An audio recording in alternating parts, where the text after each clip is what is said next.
सीधा यूपी विधानसभा आपको ले चलते हैं, क्या कह रहे हैं सीएम योगी, सुनिए। देश अलग से बना करके एक व्यवस्था बनाई है और 2020 से हमारी सरकार पूरे प्रदेश के अंदर मिशन शक्ति के एक अभियान को आगे बढ़ा रही है। मिशन शक्ति के अंतर्गत पिछले 7 वर्ष में हम लोगों ने लगभग 1.5 लाख पुलिस कार्मिकों की भर्ती की है प्रदेश के पुलिस बल में। और मुझे बताते हुए प्रसन्नता है कि 17 के पहले जितनी भी भर्तियां हुई उन सभी को अगर हम जोड़ लें तो कुल 10,000 महिला पुलिस कार्मिक भर्ती हुई थी। लेकिन 17 से लेकर के 22-23 तक जो भर्तियां हुई, इन भर्तियों में प्रदेश में 20,000 से अधिक महिला पुलिस कांस्टेबल की भर्ती करने में हमें सफलता प्राप्त हुई। यानी आजादी के 70 वर्षों में जितनी भर्ती हुई थी महिला, उससे दुगनी भर्ती अकेले 5 वर्ष के अंदर हमने पुलिस महिलाओं को यहां पे भर्ती किया। पुलिस की भर्ती में उनकी 20% हॉरिजॉन्टल आरक्षण की व्यवस्था उन्हें प्राप्त हो सके, इसको अनिवार्य रूप से प्रदेश के अंदर लागू किया। लखनऊ, गोरखपुर और बदायूं में महिला पीएसी की बटालियन के गठन की कार्रवाई को भी आगे बढ़ाया। लेकिन जो पुलिस कार्मिक महिलाएं भर्ती हुई थी वे केवल एक कांस्टेबल के रूप में ऑफिस के कार्य को या थाने तक ही अपने को सीमित न रखे, बल्कि महिलाओं की सुरक्षा के साथ साथ शासन की योजनाओं को महिलाओं तक पहुंचाने के लिए उनकी प्रतिभा का लाभ समाज ले सके, इसके लिए प्रदेश के अंदर 10,000 से अधिक महिला बीट स्टेशन स्थापित किए गए, महिला पिंक बूथ की स्थापना की गई और यह भी व्यवस्था लागू की गई कि ये महिला बीट पुलिस अधिकारी हर मिशन शक्ति के अंतर्गत वहां पर जाएंगी। वहां पर सप्ताह में एक बार जाकर के महिला संबंधी घरेलू हिंसा का हो या बाहर की सुरक्षा से जुड़े हुए कोई मुद्दे होंगे, इन पे तो चर्चा करेंगे ही, इससे संबंधित समाधान भी निकालेंगे। लेकिन इसके अलावा महिलाओं से संबंधित, उनकी सुरक्षा से संबंधित जो भी या उनकी स्किल डेवलपमेंट से संबंधित या उनके स्वावलंबन से संबंधित कौन सी स्कीम केंद्र या राज्य सरकार की है, इनसे भी गांव की महिलाओं को अवगत कराएंगे। और ये मिशन शक्ति का एक कार्यक्रम प्रदेश के अंदर लगातार ये जारी है और इसके बहुत अच्छे परिणाम भी हम सबके सामने देखने को मिले हैं। ये सरकार महिला सुरक्षा के प्रति पूरी तरह गंभीर है और उस गंभीरता का परिणाम ही है कि प्रदेश के अंदर इस सरकार ने आने के बाद सबसे पहले शोहदों पर लगाम कसने के लिए जो कार्रवाई की, एंटी रोमियो स्क्वाड का गठन, उसका एक उदाहरण है। और मुझे बताते हुए दुख है कि एंटी रोमियो स्क्वाड का जब हमने गठन किया था, सबसे पहले समाजवादी पार्टी ने इसका विरोध किया था, उसने विरोध किया था। और मुझे बोलने में भी कोई संकोच नहीं है कि महिला संबंधी अपराध से जुड़े हुए ज्यादातर मामलों में समाजवादी पार्टी से डायरेक्ट या इनडायरेक्ट जुड़े हुए लोग उसमें इन्वॉल्व पाए जाते हैं। और यही नहीं, महिला संबंधी अपराध में ये उस पीढ़ी का प्रतिनिधित्व करते हैं, ये उस पीढ़ी का प्रतिनिधित्व करते हैं जिस पीढ़ी ने कहा था, जिसने कहा था कि लड़के हैं गलती कर देते हैं। ये महिला सुरक्षा की बात क्या करेंगे? ये महिला सुरक्षा के लिए तो समाजवादी स्वयं ही एक गंभीर खतरा है। और इसीलिए महिला सुरक्षा के बारे में प्रदेश सरकार पूरी तरह सचेत है, सक्रिय है। हर बेटी को भी, हर व्यापारी को भी सुरक्षा प्रदान करने के लिए पूरी तरह प्रतिबद्ध है। प्रश्न संख्या 2,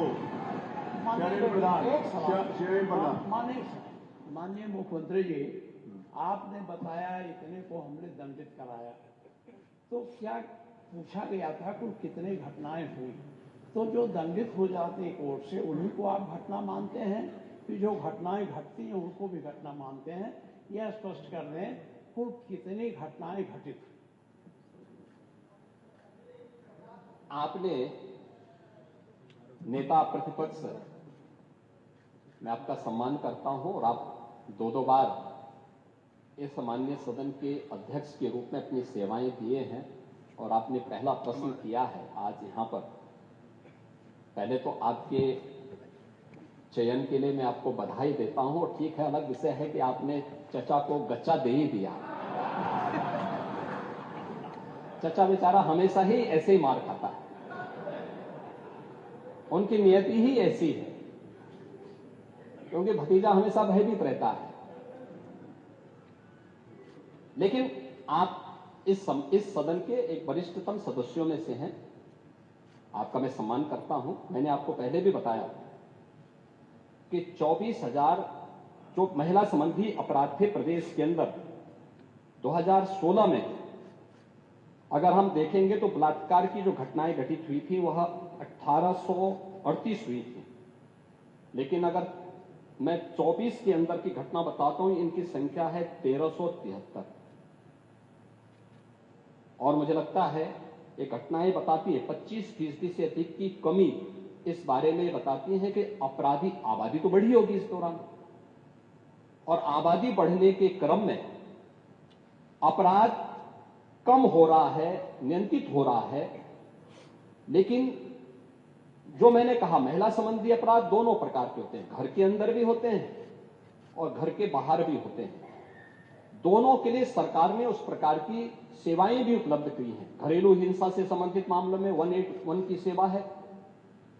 घर के बाहर की सुरक्षा के बारे में जागरूकता पैदा करने के लिए और उन्हें सुरक्षा उपलब्ध कराने के लिए तत्काल वो कॉल कर सके, इसके लिए 1090 की सेवा उन्हें उपलब्ध कराई गई है। लेकिन साथ साथ क्विक रिस्पांस टीम 112 इन दोनों के साथ इंटीग्रेट करके अगर कहीं भी कोई अपराध होता है, अगर इन तीनों में से किसी को भी कॉल करेंगे तो वहां पर आपको सेवा उपलब्ध होगी इसके बारे में। लेकिन इस पे समय पे चार्जशीट दाखिल करना, डिस्ट्रिक्ट मॉनिटरिंग कमेटी की बैठक के साथ जुडिशरी के साथ बेहतर तालमेल बना करके इस प्रकार के मामलों में समय पे अपराधियों को सजा दिलाने के लिए एक प्रोसिक्यूशन को आगे बढ़ाना और अपराधियों को सजा दिला दी जाए, ये महत्वपूर्ण है। उसी का परिणाम है जो मैंने आपको पहले बताया कि अगर महिला संबंधी जो उनके महिलाओं के विरुद्ध और पास्को संबंधित अपराधों में अब तक हम लोगों ने 16,718 अभियुक्तों को अब तक सजा दिलाई है। इसमें से अगर आप देखेंगे कि 2121 को हम लोगों ने मृत्युदंड, 1,713 को आजीवन कारावास, 4,653 को 10 वर्ष या उससे अधिक का कारावास और 10,331 को 10 वर्ष से कम की कारावास की सजा दिलाई है। ये जो अपराध जिन अपराधियों की सजा दिलाई गई है, इसमें आप देखते होंगे अक्सर समाचार पत्रों में आता है कि 1 महीने के अंदर दुष्कर्मी को सजा दिलाई गई। ये प्रोसिक्यूशन को फास्ट करने, समय पे चार्जशीट दाखिल करने का परिणाम है। नहीं तो होता क्या है, जब हम लोग इसमें लापरवाही बरतते थे, सरकार संज्ञान नहीं लेती थी, विभाग संज्ञान नहीं लेता था, लोकल स्तर पर संज्ञान नहीं लिया जाता था, अपराध बढ़ते थे और फिर इनको हल्केपन से लेने का दुष्परिणाम क्या होता था कि हर ऐसा अपराधी स्वच्छंद होकर के अपराध भी करता था और फिर समाज उसके बारे में देखते हुए भी उसके खिलाफ कार्रवाई नहीं कर पाता था। लेकिन आज अपराधी के मन में भय है और उस भय का परिणाम आज हम सबके सामने देखने को मिल रहा है कि उत्तर प्रदेश का जो ई प्रोसिक्यूशन पोर्टल है वो देश के अंदर नंबर 1 पर है और उत्तर प्रदेश इस मामले में ऐसे अपराधियों को सजा दिलाने के लिए, महिला संबंधी अपराधियों को, जो भी ऐसे अपराधी हैं उनको सजा दिलाने में उत्तर प्रदेश देश के अग्रणी राज्यों में। प्रश्न संख्या 2 श्रीअन्न प्रधान। नहीं, श्रीअन्न प्रधान नहीं, कोई डिबेट नहीं हो रही, होगा माननीय नेता प्रतिपक्ष ने पूछ लिया। आपने मुझे एक महत्वपूर्ण विषय पर अंकुरक पूछने का मौका इसमें 3 माननीय सदस्य हैं, इसीलिए सीधा प्रश्न पर आइए क्योंकि तीनों सदस्यों को अवसर दिया जाए। सर, चूंकि जो नमामि गंगे का नहीं, आप पूछो। आज पूरे प्रदेश में सर हर घर नल योजना का जो विधानसभा की कार्यवाही आप देख रहे थे, सीएम योगी आदित्यनाथ को आप सुन रहे थे। धर्म के नाम पर अगर अब धोखा दिया तो खैर नहीं।